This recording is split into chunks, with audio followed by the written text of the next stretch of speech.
Quantum mutual fund under SEBI probe something irregularities ఉన్నాయని చెప్పి సెబీకి ఏదో డౌట్ వచ్చినట్టుంది. సో లాస్ట్ ఇయర్ రిటర్న్స్ బాగా ఇచ్చారు.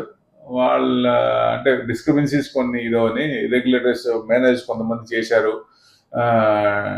2 days బ్యాక్ సెబీ వాళ్ళని రైట్ చేసి దాదాపుగా ఇది చేస్తుంది. అంటే ఇర్రెగ్యులారిటీస్ కనపడ్డాయి, అక్కడ జరిగినాయి అని ఇది చేశారు.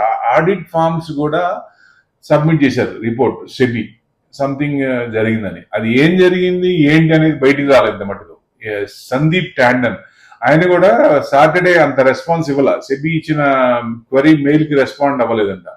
సో రిటైల్ ఇన్ఫ్లోస్ బాగా వచ్చినాయి, సిగ్నిఫికెంట్ గ్రోత్ వచ్చింది లాస్ట్ రీసెంట్ ఇయర్స్ లో. ఏయుఎం కూడా 233 crores మార్చ్ 2020లో, ఇప్పుడు 80,470 crores 2024కి. ఎంత డిఫరెన్స్ ఉండే అంటే వాళ్ళ different style, investment base, analytics మీద ఆధారపడి చేశారు. మ్యానిపులేషన్ చేశారా లేదా ఇంకా రిపోర్ట్ మనకు తెలియదు కాబట్టి దాని గురించి ఏం మాట్లాడాము. డెఫినెట్ గా ఇవే కాదు ఇంకా కొన్ని ఉన్నాయి, ఏఎమ్స్ ఉన్నాయి, వాటిని కూడా ఇది చేస్తామని సెబీ చెప్తోంది. సో ఇట్లాంటివి మార్కెట్ లో జరగకుండా ఉంటే ఉత్తమం. Thank you very much.